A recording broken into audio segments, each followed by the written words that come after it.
Welcome to another episode of the We the Fans Network podcast. It is Wednesday, February 6th, 2019. And on this day in sports history, in 2005, Super Bowl 39 at Alltel Stadium in Jacksonville, Florida.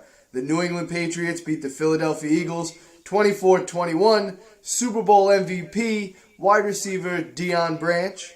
And in 2011, Super Bowl 45, at Cowboy Stadium in Arlington, Texas, the Green Bay Packers beat the Pittsburgh Steelers 31-25. Super Bowl MVP, Aaron Rodgers.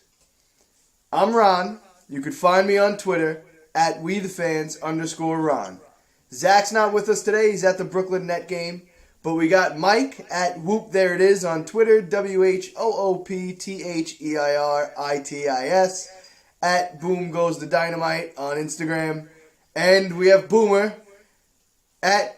You do it. I like when you do that one. You do it. At Live with Boomer or at TCP, baby.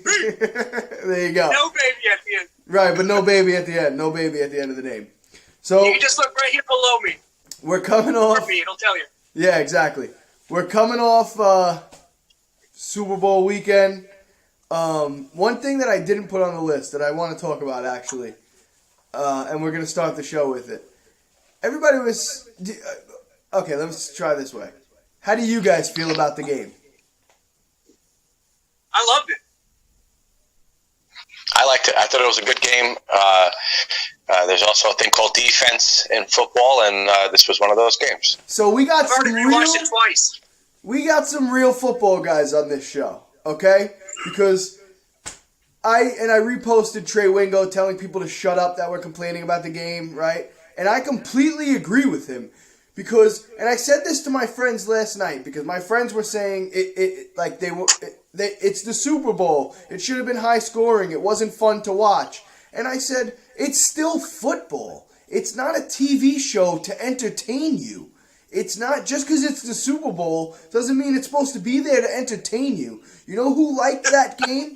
I thought it was entertaining. I thought it was entertaining too. I loved it. I loved the game. I love defense. Give me a 2-0 pitchers duel, a 13-3 Super Bowl. I'm in. Let's go. I'm all for defense. I was on the edge of my seat waiting for the one big play that was gonna change the whole game. It wound up being Gronkowski in the fourth quarter.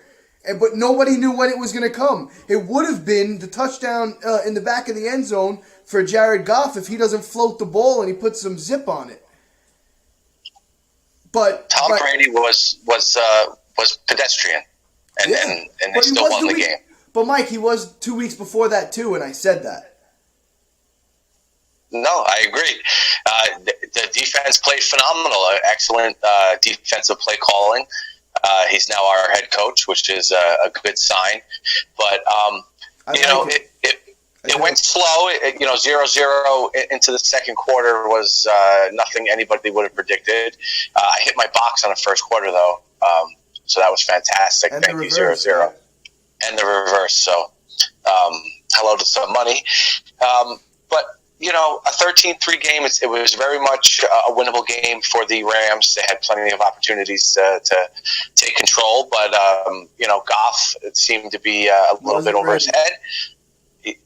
Now I'm hearing talks that they may not re-sign him, which I think is crazy. But, it is what it is. Yeah, that's nuts. No, I heard it, two separate things on the radio. Yeah, I think that's crazy. They're going to resign. We told you to stop listening to Mike Francesca. We told you this. Yeah. Wait, he likes to come. But my point was, too, is that, the people that, watched the game to be entertained, of course they hated it. The only people that liked that game were people that loved to watch football. Because that was football at its finest. That's really what that was. And I don't mean that they both executed it perfectly and stuff like that. I just mean, like I said before, you were just waiting to see which scheme was going to give first. Who was going to blitz when they shouldn't have blitzed and give up the big play. It wound up Bill Belichick completely outcoached Sean McVay, especially at the end of the game. That interception to end the game, don't quote me on this, but I'm pretty sure they rushed about five or six guys, and that was the only time they did it all game. And Bill Belichick waited, and Brian Flores, to his credit, gave the most opportune time to do it, and it ended the game.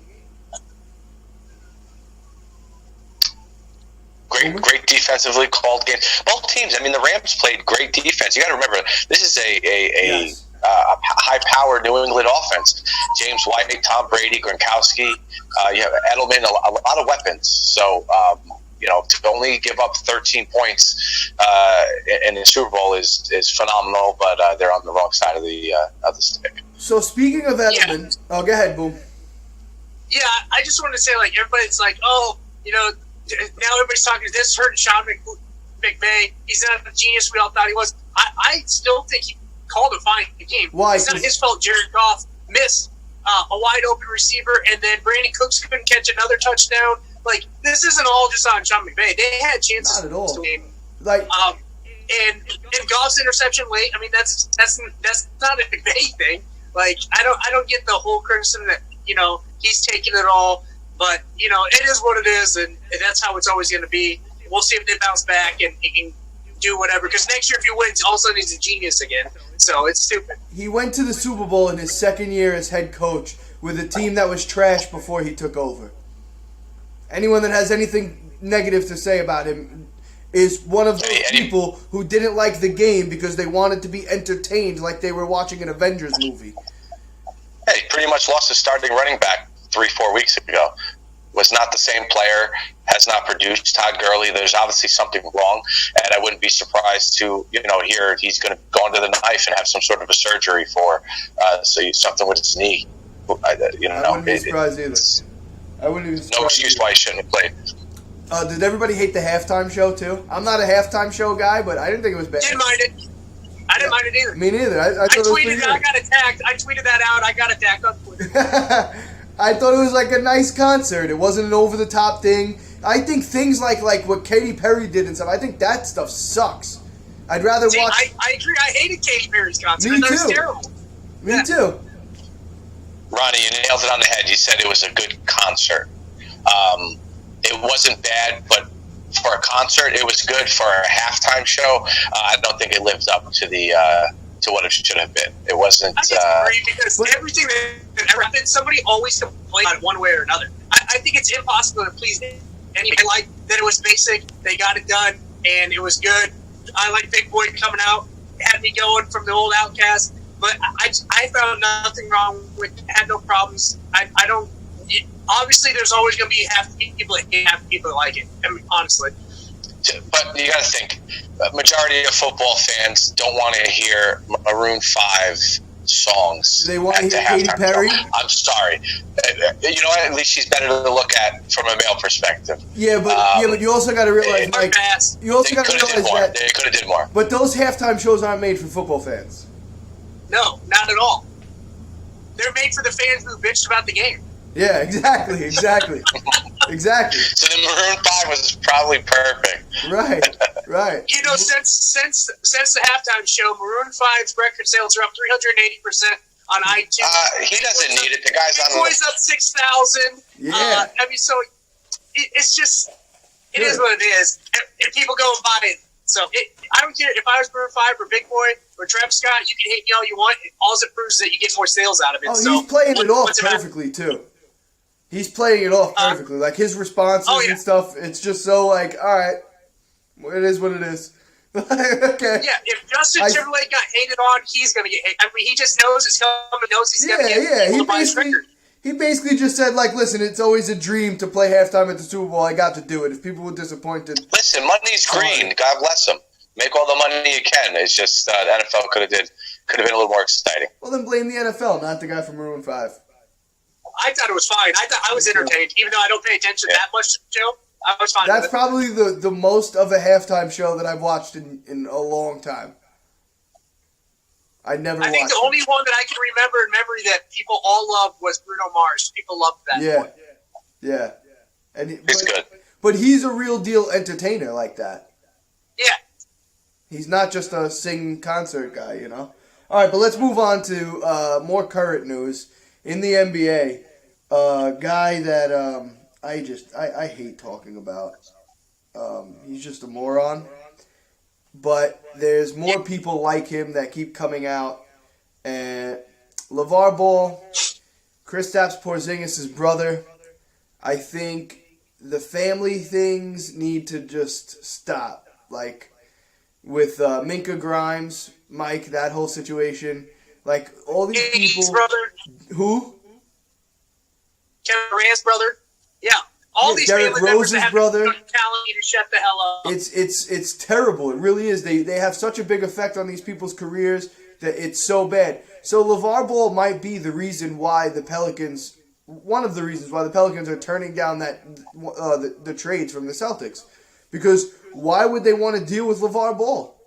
Why would they want to deal with it? He's already saying that he doesn't want Lonzo to go there. He wants him to go to Phoenix. He's calling Luke Walton the worst coach in the NBA. He's saying that the Lakers turned his sons, who has always won in their lives, they all have winning mentalities, and all they ever do is win. But the Lakers brought him a losing mentality and turned Lonzo into a loser. He's the one that wanted him to go to the Lakers, so maybe he should look himself in the freaking mirror. He's a moron, Boomer. Huh? He's a moron.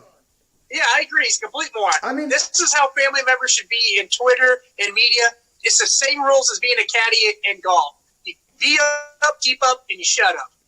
That's hear it. That's how those family members need to be. So I also pulled up a tweet from him, right, about LaMelo playing. What is it, LaMelo? He's in the Big Baller League, right? I have no idea. I don't keep track. Yeah, he got kicked out of UCLA or something like that, right? And he's in the Big Baller League. No, that was LiAngelo. LaMelo it's like a high school kid. No. LaMelo's the middle kid, isn't he?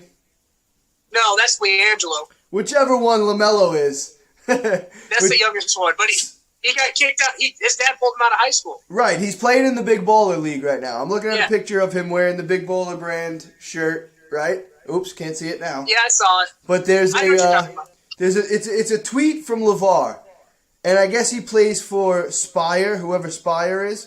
But LeVar said, Melo will not be playing in tomorrow's game at Spire due to a broken finger. This is the fucked up part. Please don't make any plans to come watch Spire play tomorrow. If you're expecting to watch Melo and the Ball family, they will not be attending this game due to injury. Thank you for all your support. Real team player. Don't come watch them because he's not going to be there. Don't buy a ticket. He started the league. He can say what he wants. Don't spend your money. Yeah, but I mean, there's no way that league's making money. That's crazy. That's crazy. If I'm on that team, I'm like, dude, really? Really? So like, we're here every day. No? That's nuts to me. That's nuts. I've never played in a league. He's a whack job in the first place. He's out of his mind. And then he's a whack job. Then you have Porzingis' brother, who has been threatening the Knicks for like 3 years. Part of the reason why Porzingis asked for a trade in the first place apparently is because his brother wanted a bigger role with the Knicks, and everybody said that his brother's been a problem for years. His brother was threatening them for a while. I don't know. What do you think, Mike? Ronnie, I read up on that, so I didn't know how involved his brother actually was, but obviously he's his agent. But he's been meddling. He's been trying to get a special position within the Knicks organization. He saw that Carmelo Anthony was able to get a couple people hired for a specific position that was only when he was there, and also Amari Stoudemire. I also read that Phil Jackson actually wanted to trade him before the deadline in 2017 because his brother pulled Porzingis out of a meeting, one of the last meetings of the season. So he said he had a bad taste and he tried to trade him, but he was talked out of it. So it tells you a lot. I mean, so from 2017 to now, the brother has been nothing but a headache for the Knicks behind the scenes. Well, apparently Rick Carlisle in a press conference said that Giannis Porzingis, which is Kristaps' brother, and called him, quote, part of our team. It's a joke. Part of the sales job to make sure he signs a long-term deal. It's a joke. Because they were not on Porzingis' list of teams that he wanted to be traded to. So I think that's also the Knicks sticking it to him. Yep, the Knicks pulled the trigger before the list came out. The Nets, he wanted to go, Clippers, I think, was a team. Toronto was a team. And I think Boston maybe was the fourth team. Screw 'em. Boom, you have an opinion? No, I mean, I already gave my thoughts on family members. I don't follow the NBA. I don't care. I think the league's shit. I've already explained this before, so it's whatever. Yeah, it's just ridiculous. All these people getting involved is just nuts. Just everybody getting involved in other people's careers is just stupid. But let's go to the Anthony Davis trades. The Lakers apparently are out. I don't know if that's a real thing. I don't know if that's the Pelicans just sticking it to them for now, because the new runner-up is Boston out of nowhere, when they were not on Anthony Davis's list of places to go. Actually, his father came out and said that he would not play there. So I don't really know what the hell's going on right now, but Boston seems to be the front runner. The Pelicans aren't answering the Lakers calls. Yeah, it's gonna be a trade centered around Kyrie and Tatum. Kyrie and who? Kyrie and Tatum, I think. Oh, I didn't read Kyrie. I read Tatum and pieces. That would be nice if they can get both. Yeah, at the center of three players who do not even play for. Oh wait, no, I'm sorry, that's something else.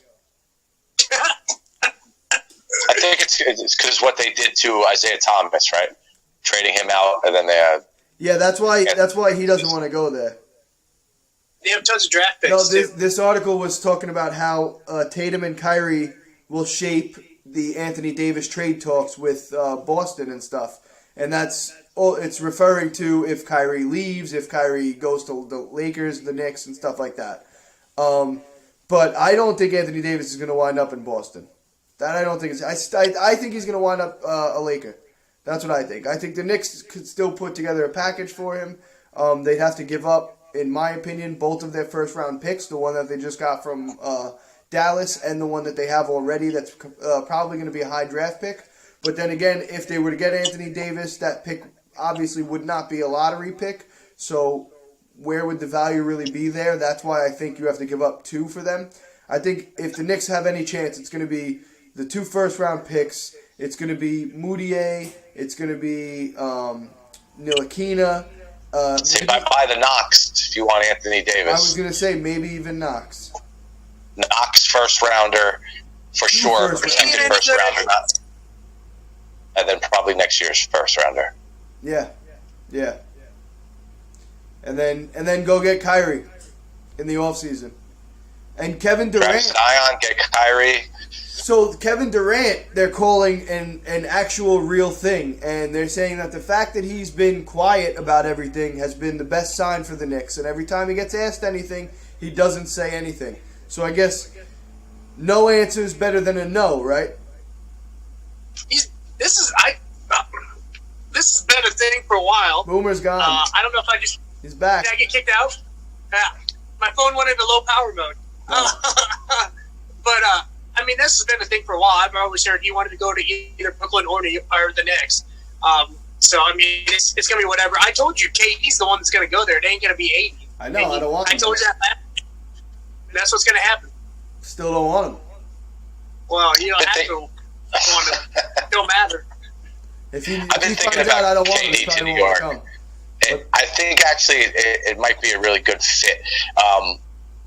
I think for Kevin Durant's perspective, even though he's kind of like a little mentally soft, if he comes to New York, like he can do no wrong. He will be, God's gift to every New York Knicks fan. So I think that actually benefits the Knicks. So maybe KD does go to New York. That would be pretty cool. If his attitude changes, I'm all in. But I don't like him. Don't want him. I don't think he'll work. And until he proves otherwise, that's my opinion. Well, I didn't like Carmelo originally, or at least to trade to get Carmelo. Originally, I loved Carmelo. I thought it was way too much. I loved Carmelo originally, and then I wound up hating him. So maybe Kevin Durant could do the opposite. Boomer, something you and Zach were talking about last night. We'll move into college basketball. March Madness is coming up soon. And for anyone that did used to listen to 30-Minute Timeout, Boomer, you don't know this yet, but my friend Nick, remember who came on last year? He's actually the announcer for St. John's now. He announces their games. He's still writing. He's doing a bunch of stuff. We'll have him on again soon to talk about the March Madness tournament. And maybe we'll have him on during the tournament, but I've already spoke to him, and he'll be back soon. But the big thing that we want to talk about, Kansas State. Tell me about them.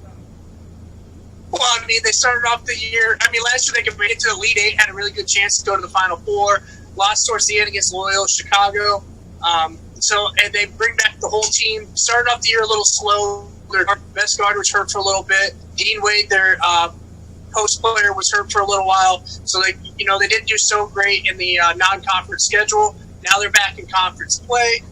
They had the conference lead with Baylor. They just shut down Kansas last night. So before the game, I've been thinking about this for a while. I just was on my gambling website, and I was like, I want to check out what some futures are. So I went on there just trying to find a good bet that maybe somebody had a chance to make it to the championship. And then no matter what, with the odds that I can back bet it in the championship, so no matter what, I win a good amount of money. Go on there, and I see Kansas State is still at plus 8,000. So, if you put $1, you're going to win $80. So, I mean, it's pretty cool. I can't believe the odds are that high, especially for a team that made that far, who's been running through the Big 12. So I went ahead and put some money on them. And hopefully, it's all going to matter how the bracket falls. That helps a ton in the postseason. And, who gets upset. You're going to need some upsets probably for Kansas State to make the championship. But I thought at plus 8,000, it was definitely worth the value. So I went ahead and laid some money on there. And then, of course, they went out and beat Kansas that night. And you said Kansas is missing people, right? Kansas is having a down year? Yeah, they lost one of their very good recruits got suspended last year because of that whole FBI probe. Kansas said they're not going to play him because they don't know what's going to go on. So just technically the NCAA didn't suspend him. Kansas did. Wouldn't let him play in case he ever was ruled ineligible, and then that hurt their then they got suspended by the NCAA, and then they couldn't go to the tournament and stuff. But so the NCAA finally just made a ruling. And since his mom took like $2,500, had nothing to do with him, he didn't even know it. He's already committed to Kansas. One of them shoe reps paid her. They suspended him for the next 2 years, so now he can't play. And he's a really high recruit, so he's not even going to get to play. I know he's suing the NCAA. He was because they were supposed to make this announcement like 7 months ago, and they just finally did it. So they've kind of like toyed with him and screwed with him. Otherwise, he would have went to like the G League or something to play instead of sitting at Kansas where he thought he was going to get to play. So I know he's suing the NCAA. And then one of their other best players got injured a couple weeks ago, and he's out. And Michigan State as well lost, I think, their best player. His name's Langford. And since he's lost, they've lost 2 games in a row to unranked teams that one they were 15-point favorite, one they were 10.5-point favorite, lost outright to both of them. Oh, wow. So there's a lot of good teams now that are having some people hurt, and you never know what's going to happen. It's almost March Madness. Yeah, I can't wait. I don't, you know me, I'm not really a college sports guy, but when March Madness comes around, I fully enjoy that shit. My brackets are usually pretty good. I'm usually down to like the last 5 people every year. I'm good with brackets. I'm good with brackets. I feel like you play fantasy football and do March Madness with just a bunch of Joey Baggy donuts. No, I don't know who your friends are, but I feel like they don't watch sports. Every year, Zach puts together brackets with points and everything, and I go in his, and he usually gets like 20 to 30 people that are in it, and I mean, there's a few people who do it just to do it, like Super Bowl boxes. They just pick. Just to pick, like his sister will go in it, whatever. But there's like a decent amount of people that watch college basketball and know a hell of a lot more than I did. And like 3 years in a row, I've been in like the top 5. 1 year I was in the top 3. Yeah, we got a March Madness thing here around our hometown where it's like, I think it gets 500 to 1,000 people. I can't remember exactly the number, but you have to know somebody to get in. and the winner gets like $20,000 if you win. One year I was in third place when Louisville played Michigan in the championship. I had Michigan win it all.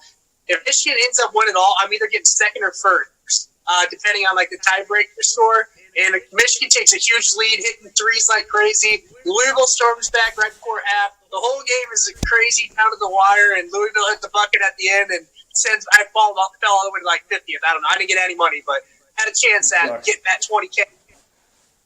Yeah, that'd be awesome. That burns. That burns. I can't wait.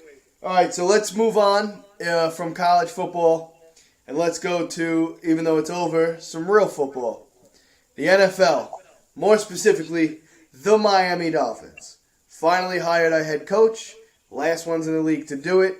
We had to wait till the last game of the year was over. And you and Cincinnati Bengals. Huh? You and the Cincinnati Bengals at the same time. Yeah, hired theirs like a week and a half ago. They don't count. We're the last ones. No, we did the same thing as you. The Brian Flores had a hell of a 24 hours, won a Super Bowl, and then was immediately introduced as the head coach of the Miami Dolphins the next day. I'm okay with the hire. It's not a bad hire. It's something that was being talked about for the second half of the year for a while. His name was being thrown around. We'll see what happens. They also hired, I forgot his first name, O'Shea, Chad O'Shea. He's going to be their offensive coordinator. He was the quarterback's coach in New England. We'll see how he does. I don't know if he's ever called plays or anything like that. Obviously, Flores isn't going to be calling plays on the offense. So we'll see how it goes. Mike, what do you think? I'm happy. You got to be optimistic. We're Dolphin fans, so Flores looks like he has all the tools. He's highly regarded throughout the league. A lot of people that did their research on him seem to think he has that it factor when it comes to getting everything out of the players. I don't know anything about this O'Shea character, the quarterback coach. I would just hope that he was under McDaniel's wings over there in New England, and maybe he learned a thing or two. Releasing Tannehill, finally, get rid of him. I say draft a quarterback in this draft. We don't have time to wait. I don't think you tank another year to try to get a quarterback the year after. I don't think Ross is built like that. So we'll see what this offseason brings, and Brady's got to retire sooner or later on, so we'll have our fair shot soon enough. I think you're right. Draft a quarterback this year, but I think don't let that stop you from drafting a quarterback next year. No, or go sign a free agent as well. I mean, you go get Nick Foles or somebody like that, Joe Flacco, somebody who you can start 1 year, week one, and if the rookie works out, he works out. I agree. I think you draft a quarterback this year, second, third round, somewhere around there. You sit him behind a vet that you bring in, a Fitzpatrick, a Foles, a Flacco, and they start the year. And however you finish next year, you go and you grab another quarterback next year. You have yourself a nice quarterback competition, being that the draft class this year isn't supposed to be that strong, and next year is supposed to be a lot better. I mean, they still probably shouldn't wind up with more than 5 or 6 wins, even if they do bring a quarterback in. I mean, they shouldn't be bringing Amendola back. That experiment should be over. If they brought they got to move Parker. Too much money. Parker. If they bring either of these guys back, it just goes against everything Ross said about a new beginning and a fresh start. Boomer, I saw you shaking your head over there. What do you got to say? I'm just shaking my head that you guys think signing Nick Foles or Joe Flacco is a good idea. For a year? Neither one. As a stopgap. You might as well tank and not even pay those guys the money they're going to want. Yeah, that's just stupid. I don't want to start a young quarterback right away. So you can't sign Nick Foles to 1 year. He ain't going to allow. And Joe Flacco's not going to sit 1 year and put up with the crap he just put up with in Baltimore. Yes. So if you're signing those guys, you're talking 2-3 years. That's fine. You got to develop a quarterback. You sign a guy for 2 years. He starts year one. You develop the quarterback, that's it. No. 1 year deal. Reevaluate at the end of the year. Waste of money. 1 year deal. They have $33 million tied up in wide receivers. That's the most money in the NFL tied to the wide receiver crew. And then you're going to have tell an average Joe name 2 of the wide receivers on the Dolphins. Got to move some things around and get rid of. At least 2 of them are going to be gone. I hope so. That's the problem, too. Who the hell are their receivers going to be next year? Yikes. Wilson, Grant, Parker as of right now. You think with New England Patriot coaches come in and they're going to get rid of Danny Amendola? You're nuts. Yeah. If he's washed up. Yeah, I do. Because Greer shouldn't have him around. That's the GM. Chris Greer should not have him around. They were trying to make up for lost catches from Landry. They figured between Wilson and Amendola, it would equal Jarvis Landry. Obviously, Wilson seems to be the better of the two, so you get rid of Amendola and try again. And Wilson's your slot receiver. That's it. Yeah. That's it. I agree with that. And Grant, you could move Grant around, have him coming out of the backfield, whatever, but he's not really a starter. You still need a real number 1 and 2 receiver. But it's going to be a down year, but I agree with you. I think bring in a quarterback for a year. I'm not signing one of these guys for 2 years. Yeah, they have you voted as the worst team in the NFL next year. I know, I saw that. They're also. Ew, who voted that? That's gross. They're also expected to be the team with the most turnover from this year to next year. Vegas has you the worst team in the NFL. I know. I saw it. Boom. Thanks. You want to say it again? Oh, yeah, Boomer? Well, at least our team has a city to play our games at. Yeah, where are they playing? We're from the brand new stadium. I ain't worried about not San Francisco. They said no. Vegas, they put a guy by. You're going to be playing. Wait, I thought they were. You're going to be playing at Oakland where the Athletics play. I thought they were playing in San Francisco. No, San Francisco for the top. Just go to. Ha ha. Stupid John Gruden. I ain't worried about it. Stupid John Gruden. You'll play at UNLV for like 25,000 people. So where do you think Nick Foles is going? Redskins, probably. So what I heard is the reason why the biggest reason why the Eagles are even trying to re-sign him in the first place or franchise tag him or whatever they want to do, which it also is. It was also ruled that if they franchise tag him and trade him, that's illegal and they can't do that. It's against the rules. But what the reason why they're scared of releasing him is because their biggest fear is him going to the Giants. That's what I read before when I was looking into it. But I agree with you, Boom. I think he winds up in Washington. There's no way the Giants are signing him either. They're going with a new young QB. I think Ryan Tannehill winds up in Washington. He's a Jet next year. No way. Gase doesn't want him. No, that was Gase's guy. I'm telling you, he's the New York Jet next year. He was Gase's guy, but he ain't that. It's not that much. They're not bringing in Ryan Tannehill to sit behind Sam Darnold. It ain't happening. No way. Tannehill's gonna start. He's gonna cost way too much money. Yeah, he's gonna start somewhere. What about Jacksonville for Foles? Or you guys said last week you don't think the experiment's over there yet. I think I said that they should have signed Tannehill because he's like Bortles. I could see Foles going there. All right. Anybody got anything else before we end the show? Oh yeah. Did you hear what happened in the XFL today? No. So what? One of their teams in Dallas in the XFL just signed Bob Stoops. If you know who that is. Yeah. He's now the GM and head coach of XFL Dallas. Yeah, let's go, Vince McMahon. They're thinking that he's just doing it to get ready to be in the position of the new Dallas Cowboys coach. Maybe, but that's what the XFL is going to be for, Boomer. This is the whole point. And you got the I don't disagree. I'm just saying. State moves here. The AAFL starts this weekend, Saturday. No, it's not a weekend yet. Huh? It's next weekend. It's 2 weeks. February 9th. Is it? Yes, sir. Oh, I thought it was like the 17th. No, maybe it's a week of preseason or something. I don't know, but I know it's definitely on Saturday on NBC, I think. Are they doing funky names again for the XFL? No. They're playing real football. They're playing real football with their own modified rules. I'm not sure on all the rules yet. I know Oliver Luck is running the whole Andrew Luck's dad, so I'm not positive to what they're all doing yet. And how many teams are they launching with? 12? I think 8. I don't know. Once again, I don't know if they have for sure exactly what they're all doing. They still got until 2020. There's a lot of information. There's a lot of information already out. XFL.com. Check it out. There's your free ad.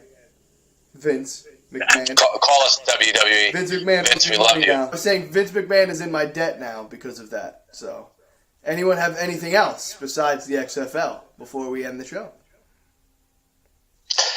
Pitchers and catchers, Ronnie, starting in 5 days, I think. Let's go baseball, finally, a real sport. Boomer, I hope you're ready. 162 fantastic games to go over. Nobody gives a shit. But, hey, I will be at the wrestling tournament, high school wrestling to go to state this weekend. I'll throw up some video on our Instagram page. My cousin's wrestling to go to state, so I'll be there rooting them on. He's the team, so we'll see what happens. All right, you're frozen right now, but okay. Rascal. I'm fine. Now you're good. Now you're good. No, your mouth wasn't moving that whole time. You were just frozen. Oh. We heard you though. Make sure you should make him. He wears what, a singlet, right? You should make him like a NASCAR. Put like the We the Fans logo on him. Yeah, they're gonna let that happen. Or listen, after he gets the win and they're raising his arm up in victory, he pulls down the top sleeve and he's got the We the Fans like written on his shoulder or something. And then he just starts it. And then he starts a chant. He just, We the Fans, We the Fans, We I want to the dedicate Fans. this big win to We the Fans Network, who got me through all my training. Right. Couldn't have did it without them. That's right. He does him and his dad, so, you know.